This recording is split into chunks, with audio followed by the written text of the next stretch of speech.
இங்கே வந்திருக்க present media உங்கள் எல்லாருக்கும் என்னுடைய வணக்கம் நன்றி. சொன்ன மாதிரி காலம் ரொம்ப டயர்டாக இருக்குன்னு நினைக்கிறேன். இதெல்லாம் தாண்டி இங்கே வந்ததுக்கு ரொம்ப ரொம்ப நன்றி. இந்த வெப் சீரிஸை போல, இந்த கதையை போல, இது தொடங்குலேருந்து இப்போ இந்த ஸ்டேஜ் வர வரைக்கும் இதுவுமே இதை பற்றி இது பின்னாடி நடந்து எடுத்தாலே அது ஒரு பெரிய அது ஒரு 2-3 பார்ட்டு போகணும்னு நினைக்கிறேன். அவ்வளோ எபிசோட் சீசன்ஸ்லாம் அதில் இருக்குது. பட் எல்லாத்தையும் தாண்டி இன்னைக்கு இந்த மேடையில் இவ்வளோ பேரோட இந்த போஸ்டரையும் இந்த ட்ரெய்லரையும் டீசரையும் இன்னைக்கு நடக்கிறதுக்கு காரணமாக இருந்த அத்தனை பேருக்கு நன்றி. Especially Jio Hotstar, Pradeep மில்ராக், குட்டி sir, Bala sir, and everybody. Of course நான் அவங்க சப்போர்ட் பண்ணதாக சொல்லலாம். பட் இருந்தாலும் அவங்க என்னை நம்பினது, உள்ளே வந்தது, இங்கே வந்ததுக்கப்புறம் தெரிஞ்சது தமிழில் பண்ணுற இது பெரிய வெப் சீரிஸ் எதுன்னு. ஸோ இந்த அனுபவத்தையும் இதுக்கு எனக்கு கூட இருந்த உங்கள் அத்தனை பேர் ஒரு நன்றி சார். நான் லவ் யூ ஸோ மச். அது பிக் பாஸாக இருக்கட்டும், இங்கேயா இருக்கட்டும், எனக்கு பிரதீப்புக்கும் எந்த உறவுமே கிடையாது. பெரிய பழக்கம் இல்லை, பேசிக்கிட்டு ஒன்றும் இல்லை. அதிகபட்சம் பார்ட்டியில் மீட் பண்ணியிருப்போம் இன்னைக்கு ஒரு 4 பேர்.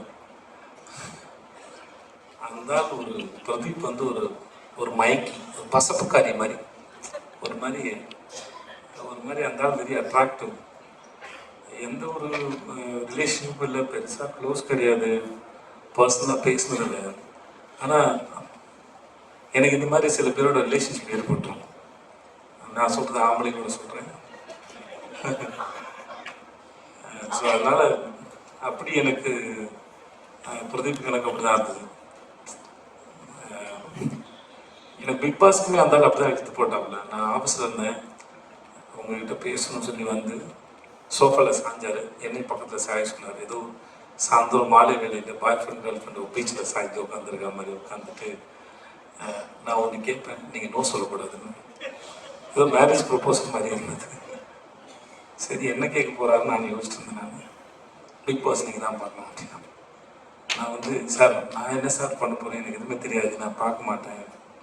சிம்பு இருக்காப்புல, சூர்யா சார் இருக்காரு, அவங்களாம் வச்சு பண்ண. சிம்புக்கு எதுவுமே அனுபவம் இருக்குது அவருக்கு அப்படின்னாரு. இல்லை நீங்கள் இதை பண்ணுங்க அப்படின்னு கரெக்டாக இருக்குனாரு. இந்த மாதிரி பல சமயத்தில்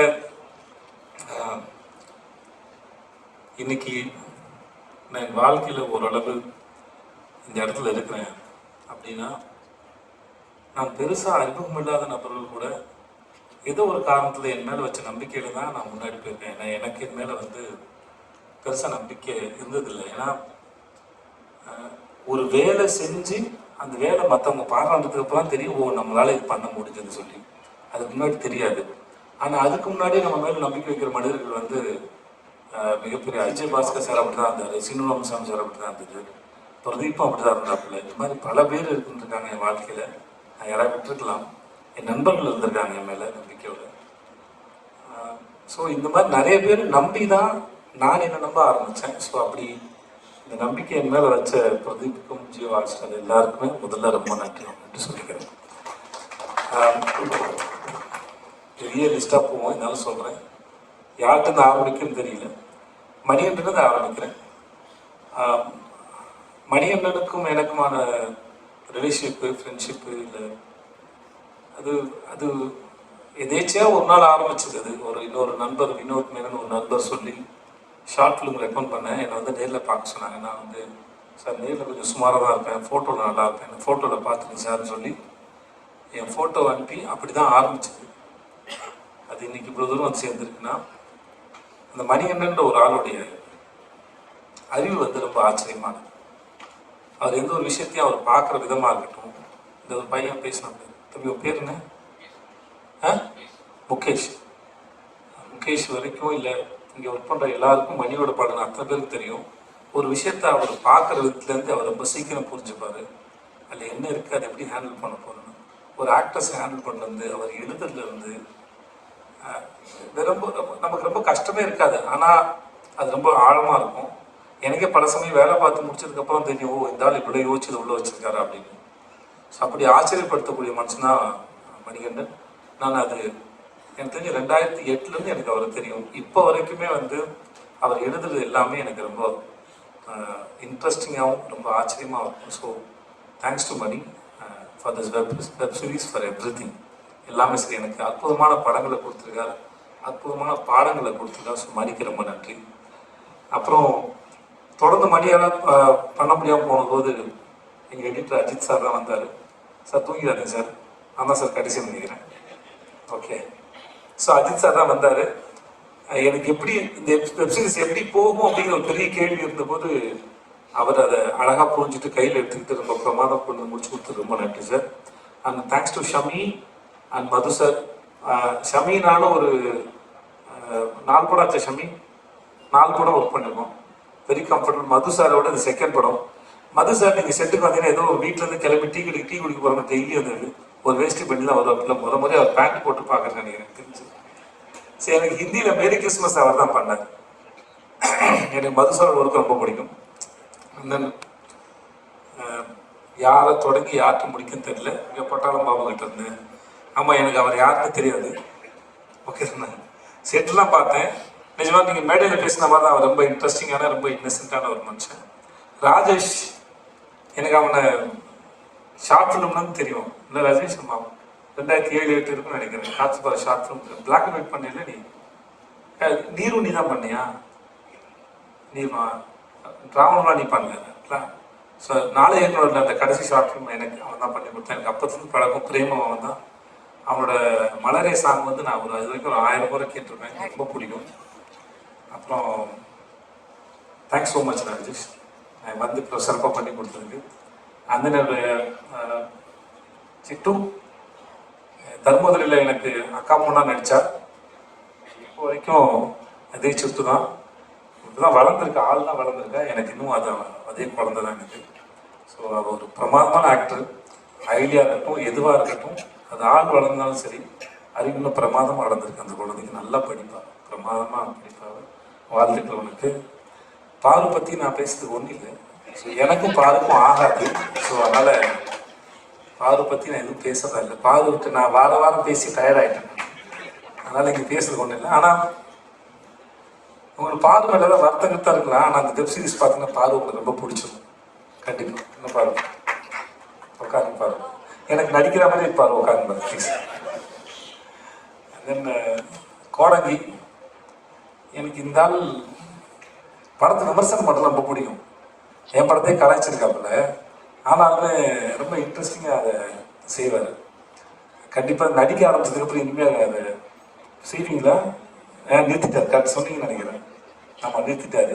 இனிமேல் அவரை யாராவது செஞ்சாதான் உண்டு நினைக்கிறேன். ஆனால் எனக்கு இவர் பேசுகிற விதமும் சரி, இவர் வந்து இந்த வெப் சீரிஸ் பார்க்கணுங்க எல்லாம் தெரியும். இந்த பார்க்கறது ஸ்க்ரீனில் பார்க்குறது நம்ம எல்லாருக்கும் ரொம்ப பிடிக்கும். அந்த அளவுக்கு ரொம்ப இன்ட்ரெஸ்டிங்கான ஃபேஸ், இன்ட்ரெஸ்டிங்கான நபரும் கூட. முத்து அவன் நண்பன், கூத்துப்பட்டுலேருந்து எனக்கு நண்பாங்க. உனக்கு என்னென்ன சொல்கிறேன்னு தெரியல, எதாவது சொல்லி விடுறதுன்னு தெரியல. எனக்கு ரொம்ப பிடிச்ச நடிகர். ஃபஸ்ட்டு நான் மணிகண்டன் காட்சி பாராஜ் அறிமுகப்படுத்தும் போது, சார் ரொம்ப அற்புதமாக நடிகன், நீங்கள் என்ன கேட்டாலும் அது அளவுக்கு அதிகமாகவே கொடுக்கக்கூடிய நபர் தான் சார். நான் ஓவர் ஆக்டிங் மீன் பண்ணல நான். பட் ஆனால் அது ப்ரிப்பேர் ஆகி அதுக்கு ஒரு இப்போ நான் சொல்லுறதுக்கு ஒன்றும் தேவையில்லை நினைக்கிறேன். இவன் ஒர்க் பண்ண எந்த படமாக இருந்தாலும் சரி, சார்பட்டியாக இருக்கட்டும், இல்லை என் பையன் படம் நடிச்சிருந்தா அதுவாக இருக்கட்டும், எந்த படமாக இருந்தாலும் சரி, அவனோட ஒர்க்கை அவன் ரொம்ப தெளிவாக அழகாக பார்க்கக்கூடிய மிக அற்புதமான நடிகை வந்து முத்து. ஸோ எனக்கு எப்பயும் முத்துக்கிட்ட என்னன்னா, அவன் இதெல்லாம் தாண்டி இன்னும் அவன் நிறைய வெரைட்டியான ரோல்ஸ் பண்ணலாம். ஏன்னா அவன் பண்ணது எல்லாமே அவன் இன்ட்ரெஸ்டிங்காக பண்ண முடியும். கலை அவன் டிஎஸ்பியில் ஒர்க் பண்ணா. எங்களுக்கு இந்த சமயத்தில் கடைசியாக எங்களுக்கு வழியில் ஆத்திர அவசரம் தான். பட் கூப்பிட்டோன்னே வந்து பண்ணதுக்கு தேங்க்ஸ் கலை, நல்லா பண்ணியிருக்கா. இது வந்து அவங்க எல்லாரும் தெரியும் நினைக்கிறேன். ரிஷா வந்து இந்த கேரக்டர் வந்து ஒரு ஸ்டேஜில் டான்ஸ் ஆடுறாங்க. மணி நிறைய பேர் ஆடிஷன் பண்ணார்.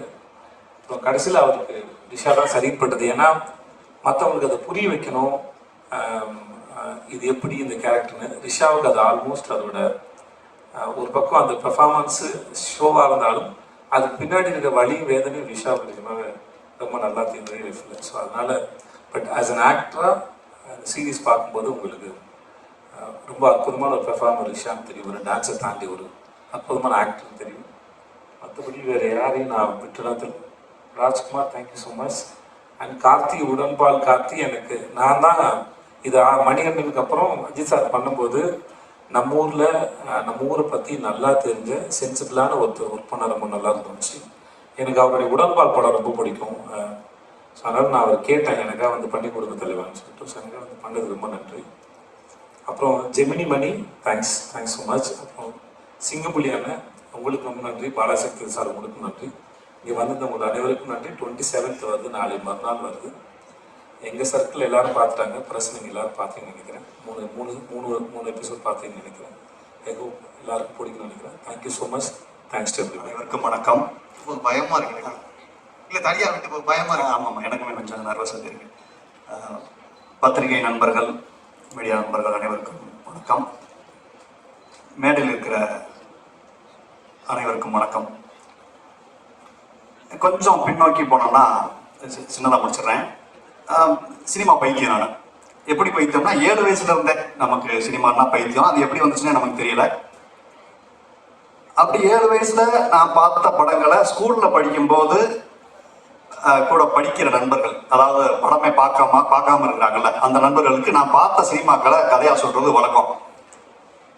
அது ஸ்கூல் படிக்கும்போது, ஏன்னா நமக்கு காசு வராதில்ல, யாராவது வீட்டுக்கு வர்றவங்க 1 ரூபா 2 ரூபா கொடுக்கறத சேர்த்து வச்சு வீட்டுக்கு தெரியாம சினிமாவுக்கு போறதுதான் பழக்கம். அதை வந்து கதைகளா கூட படிக்கிறவங்களுக்கு சொல்லுவேன். அப்போ 15 வயசுல படிப்பெல்லாம் நிறுத்தப்பட்டு விட்டு ஒரு 10 ரூபாய்க்கு சம்பளத்துக்கு வேலைக்கு போகும்போது நமக்கு கிடைக்கிற 10 ரூபா அதை வச்சு சம்பாதிக்கிற காசை வச்சு படம் பார்க்குற காலகட்டங்கள் வந்த பிறகு நான் பார்த்து ஒரு 2 நாள் தூங்க விடாம செஞ்ச படங்களை 6 மாசத்துக்கு ஒருக்கா 1 வருஷத்துக்கு ஒருக்கா படம் பார்க்குற பழக்கம் இருக்குல்ல, அவங்கள கூட்டிட்டு போய் படத்தை காட்டிடுவேன் நான். இது 15 வயசுல இருந்து ஒரு 25-27 வயசு வரைக்கும் தொடர்ந்துச்சு. நிறைய படங்கள் கூட்டிட்டு போய் என்னுடைய கை காசு செலவு பண்ணி பசங்களை பூரா கூட்டிட்டு போய் பார்க்க வச்சிருவேன். ஏன்னா அவங்களுக்கு படம் பார்க்க முடியாத சூழலா இருக்கும். இது நான் கொஞ்சம் அதிகமா சம்பாதிக்க ஒரு பில்டிங்ல வந்து ஒரு கான்ட்ராக்ட் அந்த மாதிரி ரேஞ்சுக்கு போகும்போது நிறைய படங்கள் வாரத்துக்கு ஒரு 5 படமாவது பார்த்துருவேன். எல்லா படங்களையுமே பார்த்துருவேன். இது தொடரும் பொழுது நான் கூட்டிட்டு போறது வந்து என்னை பாதித்த படங்கள் அல்லது சூப்பர் ஸ்டார் ரஜினிகாந்த் சார் படங்கள், இதுக்கு மட்டும்தான் நான் கூட்டிட்டு போயிடுவேன். இதை தாண்டி நான் ஒரு பெரிய கான்ட்ராக்ட்காரராக மாறும் பொழுது ஒரு படத்தை பார்த்துட்டு ஒரு 4 நாள் தூங்காம இருந்து ஒரு சாட்டர்டே ஆஃப் டே என் கூட வேலை செய்யறவங்களுக்குலாம் லீவ் விட்டுட்டு அந்த அரை நாள் சம்பளத்தையும் கொடுத்து அவங்கள ஒரு படத்தை கூட்டிட்டு போய் ஒரு 8 பேரை கூட்டிட்டு போய் காட்டுற படம் தான் காக்கா முட்டை. ரொம்ப ஆச்சரியமா இன்னைக்குமே அந்த 8 பேர் இது வரைக்கும் இந்த ஒரு 10 வருஷத்துல அதிகபட்சம் ஒரு 5-6 படம் தான் பார்த்துருப்பாங்க. அந்த அளவுக்கு சினிமான்னா என்னன்னே தெரியாது, அதிகமாக சினிமா பார்க்காத ஆட்கள். அப்படி நான் ஆச்சரியப்பட்டு அந்த காக்கா முட்டை படத்தை பார்த்த அந்த மணிகண்டன் சாருடைய டைரக்ஷன்ல நான் ஒரு முக்கியமான கேரக்டர் நடிச்சிட்டேன், அது ரிலீஸ் ஆக போகுது அப்படிங்கிறத இன்னும் என்னால் நம்ப முடியல. அது ஒரு பெரிய கனவு மாதிரி இருக்கு. இவ்வளவு பெரிய பொறுப்பை இவன் கொடுத்தா பண்ணிடுவான் அப்படிங்கிற நம்பிக்கையை முதல்ல என் மேல வச்ச மணிகண்டன் சாருக்கு ஒரு பெரிய நன்றி. எல்லாருக்கும் வணக்கம். பிரஸ் மீடியா எல்லாரும் வந்ததுக்கு ரொம்ப நன்றி. And I am very very happy to be a part of this project. ஏன்னா இது ரொம்ப பெரிய டீம் அண்ட் ரொம்ப பெரிய ப்ராஜெக்ட். அண்ட் என்னோட கேரக்டர் வந்து ரொம்ப துருதுருன்னு இருக்கிற ஒரு கேரக்டர். கண்டிப்பாக எல்லாருக்கும் ரொம்ப பிடிக்கும். And thanks to Hotstar. And I want to thank Manikandan sir for giving me this greatest opportunity. And thank you Ajit sir and cameraman Sanmugam sir, Madhu sir, thank you so much. And Seru Mama, thanks a lot. நிறைய இடத்துல நான் motivate பண்ணியிருக்கீங்க, thank you so much. And Rishu, love you lots. And I want to thank whole team and ரொம்ப சூப்பரான team. So இந்த project, இந்த story கண்டிப்பாக எல்லாருக்கும் ரொம்ப பிடிக்கும். ஸோ இது பெரிய லெவலில் ரீச் ஆகணும்னு நான் கடவுள்கிட்ட வேண்டிக்கிறேன். And thanks to my parents and கடவுளுக்கு ரொம்ப நன்றி. தேங்க்யூ. ரொம்ப நன்றி. எல்லாருக்கும் வணக்கம். மேடையில் வீட்டிற்கும் முக்கியமான நபர்கள் அனைவருக்கும் வணக்கம். பிரஸ் நண்பர்கள் எல்லாருக்குமே வணக்கம். இந்த நாளுக்காக வந்து ஒரு சில வருஷங்கள், ரொம்ப நாட்கள் வந்து காத்திருந்தேன் அப்படின்னு தான் வந்து சொல்ல முடியும். முதல்ல வந்து நான் இந்த ஆப்பர்ச்சுனிட்டி எப்படி வந்துச்சு அப்படிங்கிறத ஒரு சின்னதாக வந்து சொல்கிறேன். திடீர்னு ஒரு கால் வந்து இந்த மாதிரி இந்த ஒரு ப்ரொடக்ஷன் ஹவுஸ்லேருந்து கால் பண்ணுறோம், மணிகண்டன் சாருடைய வெப் சீரிஸ் அப்படின்னு. நான் 2-3 தடவை கன்ஃபார்ம் பண்ணிட்டேன், காக்கா முட்டை மணிகண்டன் சார் தானா, அவர் வெப் சீரிஸா அப்படின்னு. ஏன்னா என்னால் நம்பவே முடியல. அந்த டைம்லலாம் கம்ப்ளீட்லி இந்த ஆங்கரிங்கில் போயிட்டு இருந்தது. ஸோ சார் கூட வந்து ஒரு மீட்டிங் இருக்கு அப்படின்னு சொன்னாங்க. ஓகே, மீட்டிங்க்கு அப்புறமேட்டு தான் நமக்கு கன்ஃபார்ம் ஆகும் போல இருக்கு அப்படின்னு சொல்லிட்டு ரொம்ப எதிர்பார்ப்போட மீட்டிங்ல மணிகண்டன் சாரை பார்த்தேன். ஸோ பார்த்ததுக்கு அப்புறமேட்டு தான் நான் நம்பினேன் நிஜமாலே சாருடைய, ஏன்னா அவருடைய படைப்புகள் எல்லாம் நம்ம பார்த்துட்டு வந்திருக்கோம் எந்த அளவுக்கு முக்கியமான படைப்புகள்னு. ஸோ சார்கிட்ட பேசினேன், என்ன மதுரை தானா அப்படி இப்படின்னு நிறைய கேள்விகள் கேட்டாங்க. ஸோ எல்லாமே வந்து பேசணும். அதுக்கப்புறமேட்டு ஃபர்ஸ்ட் லுக்குக்காக உஸ்லம்பட்டி கூப்பிட்டுருந்தாங்க. அப்போ நான் வந்திருக்கப்போ நல்லா அந்த கண்ணாடியெல்லாம் போட்டுட்டு சுருட்ட முடியெல்லாம் விட்டுட்டு அப்படியே அப்படியே பேகி பேண்ட்லாம் போட்டுட்டு வந்திருந்தேன். அப்புறம் சார் வந்து காஸ்டியூம் ஸ்டைலிஸ்ட் இருக்காங்க, போயிட்டு அவங்கள்ட்ட பேசிட்டு ட்ரெஸ் எல்லாம் கேரக்டராக மாறி வாங்க அப்படின்னு சொன்னார். ஸோ அதுக்கப்புறமேட்டு அந்த சேலை எல்லாமே அந்த ஊர் கெட்டப்பை வந்து அப்படியே போட்டுட்டு நடந்து வரும்போது தான் சார் ஒரு விஷயம் சொன்னார், இந்த மாதிரி இவ்வளோ நாள் கண்ணாடியை போட்டு நீ ஊரை ஏமாத்திக்கிட்டு இருக்க, இதுதான் உனக்கு சரியான லுக்கு அப்படின்னு சார் சொன்னார். அண்ட் சத்தியமாக I am very much blessed and lucky to be part of this project, biggest project அப்படின்னு சொல்லணும். Thanks to Hotstar team and Vijay Sethupathi சாருக்கு ரொம்ப நன்றிகள். ஏன்னா இந்த அசோசியேஷன் வந்து எல்லாருமே எதிர்பார்த்தது இல்லையா, மணிகண்டன் சார் அவர்கள் மற்றும் விஜய் சேதுபதி சார் அவர்களுடைய காம்போன்றதே வந்து it's a very great combo. So அதில் வந்து லலிதான்ற ஒரு கதாபாத்திரம், ஒரு என்ன சொல்றது, பார்வை இது வரைக்கும் நீங்க மக்கள்கிட்ட கேள்வி கேட்டு செலிபிரிட்டிஸ்ட கேள்வி கேட்டு பார்த்துருப்பீங்க. இப்போ இந்த படத்து மூலயமா, இந்த வெப் சீரிஸ் மூலயமா என்னுடைய நடிப்புக்கு ஒரு சின்ன வாய்ப்பு வந்து கிடைச்சிருக்கு. ஸோ கண்டிப்பா என்னை வந்து வேறு ஒரு ரூபத்துல பார்ப்பீங்க. அண்ட் எனக்கு வந்து மணிகண்டன் சார்ல இருந்து entire team, Shami sir and Madhu sir எல்லாருக்குமே வாழ்த்துக்கள். ஏன்னா லலிதாவை வந்து ரொம்ப அழகா காட்டியிருக்கீங்க. I am very very happy. And Pradeep sir back to back ஹாட்ஸ்டார்லேயே தான் நான் ஃபீச்சர் ஆகிட்டு இருக்கேன், அதுக்கு ரொம்ப ரொம்ப நன்றி. எல்லாருக்குமே வணக்கம். Thank you for coming here. கொஞ்சம் நர்வஸாக இருக்கேன். நிறைய ஸ்டேஜில் பேசியிருக்கேன், பட் இந்த ஸ்டேஜ் எனக்கு ரொம்ப ரொம்ப புதுசாக இருக்குது, ரொம்ப ஹாப்பியாக இருக்குது, ரொம்ப மிக்சட் எமோஷனில் இருக்கேன். And thank you so much for casting me in this. இதுக்கான முழு காரணம் Sethu sir, Manikandan sir, Shami sir இல்லாமல் இதில் நான் ஒரு லீடாக பண்ணியிருக்க முடியாது. And thank you so much. எனக்கு இந்த எக்ஸ்பீரியன்ஸ் வந்து ரொம்பவே நல்லா இருந்துச்சு, நிறைய விஷயங்கள் கற்றுக்கிட்டேன். சேது சார், மணிகண்டன் சார் கூட இருந்தாலே அவங்களோட நாலேஜ் எல்லாமே எடுத்துகிட்டு நம்மளுக்கு நிறைய விஷயம் புரிய வரும், எது வந்து பண்ணணும் எது பண்ணக்கூடாது. ஸோ அந்த மாதிரி நிறைய விஷயங்கள் வந்து நான் கற்றுக்கிட்டேன். Thanks to the entire crew, entire team. எனக்கு ஒர்க் பண்ண காஸ்டியூம் டிசைனர்லேருந்து, அசிஸ்டன்ட் டைரக்டர்ஸ்லேருந்து, டைரக்டர்ஸ் ஷமி சார், அப்புறம் மது சார், அவங்க 2 பேர் இல்லைன்னா எங்களை அழகாக காட்டியிருக்கவே முடியாது. ஸோ எல்லாருக்கும் ரொம்ப ரொம்ப நன்றி. ரொம்ப ரொம்ப சந்தோஷமாக இருக்கேன். நாங்கள் கஷ்டப்பட்டு ஒர்க் பண்ணியிருக்கோம் இதில். I hope you all like it. Thank you so much.